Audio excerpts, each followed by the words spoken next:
देश के प्रधानमंत्री नरेंद्र मोदी ने दमोह को आकांक्षी जिला घोषित किया है, जिसमें बुनियादी सुविधाओं के साथ पलायन रोकने, हर व्यक्ति तक शिक्षा, चिकित्सा, पानी जैसी सुविधाएं पहुंचने और योजनाओं का लाभ आम जनता को मिले, इस बात पर ध्यान दिया जाएगा। आकांक्षी जिले की बैठक करने पहुंचे केंद्रीय कृषि एवं किसान कल्याण राज्य मंत्री भागीरथ चौधरी ने कहा कि 112 जिलों से दमोह जिला तीसरे नंबर पर आया है। उन्होंने कहा कि मुझे खुशी है कि यहाँ के जनप्रतिनिधि और कलेक्टर के नेतृत्व में आकांक्षी जिले में शिक्षा, चिकित्सा, कृषि के क्षेत्र में आमूलचूल परिवर्तन आया है और जनता के विकास के लिए काम हुए हैं। परंतु अभी बहुत कुछ चुनौतियां बाकी हैं। यहाँ से अभी भी लोग पलायन कर रहे हैं, बाकी बड़े शहरों में जा रहे हैं। उस पलायन को कैसे रोका जाए, इसके लिए सबसे बड़ी जो संभावना है वो कृषि के ऊपर है, क्योंकि हमारा देश कृषि प्रधान देश है। कृषि इस देश की रीढ़ की हड्डी है और किसान उसकी आत्मा है। किसान के घर में जब तक खुशहाली नहीं आएगी, समृद्धि नहीं आएगी, तब तक देश विकसित राष्ट्र नहीं बन सकता। प्रधानमंत्री नरेंद्र मोदी का सपना है कि किसान को उसका लागत मूल्य कैसे दिया जाए, उत्पादन कैसे बढ़ाया जाए, इस पर काम करने की जरूरत है, तब जाकर पलायन रुकेगा। बैठक के दौरान कृषि विश्वविद्यालय बनाने के संबंध में चर्चा की गई, ताकि यहाँ के बच्चों में कृषि के प्रति रुझान बढ़े। यहाँ बहुत बड़ी संभावना है। राज्य मंत्री ने यहाँ कोई ऐसी इंडस्ट्रीज भी नहीं लगे जो यहाँ होने वाले उत्पादों के सह उत्पाद बनाकर किसानों को फायदा पहुंचाएं।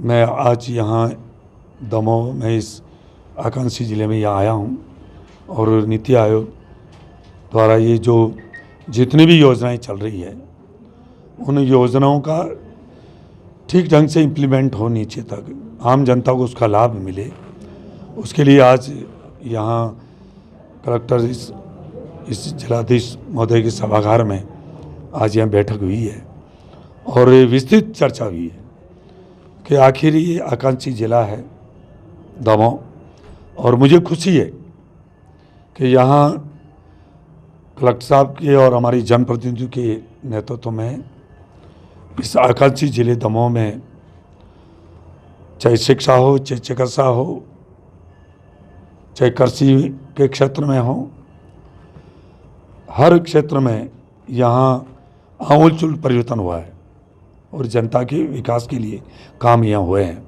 परंतु अभी बहुत कुछ चुनौती बाकी है, बहुत कुछ करना है।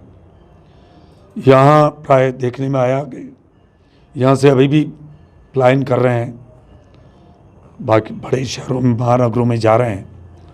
उन पलायन को कैसे रोका जाए, इसके लिए सबसे बड़ी जो संभावना है वो कृषि के ऊपर है, क्योंकि हमारा देश कृषि प्रधान देश है। कृषि इस देश की रीढ़ की हड्डी है, किसान उसकी आत्मा है। और किसान के घर में जब तक खुशहाली नहीं आएगी, समृद्धि नहीं आएगी, तब तक देश ही विकसित राष्ट्र नहीं बन सकता है।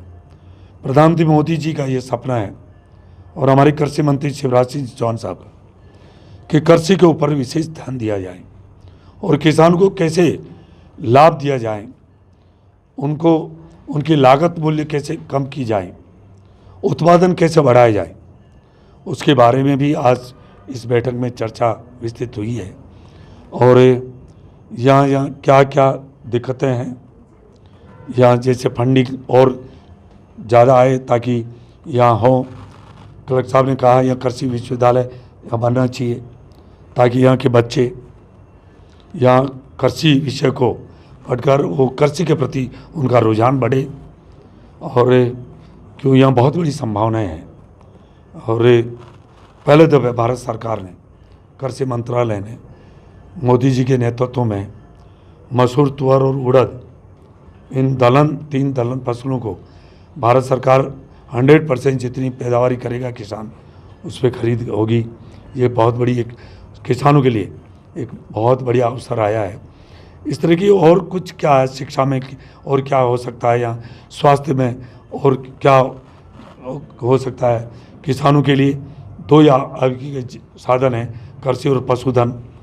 कृषि का बढ़ावा मिले और पशुधन के लिए क्या किस तरह की उनके कोई तकलीफ आती हो तो उसको कैसे ठीक किया जाए, पशु बीमार हो जाए तो समय पर जाकर उस पशु का उपचार कैसे किया जाए, इस तरह के कई विभिन्न विषयों पर आज विस्तृत बातचीत हुई है।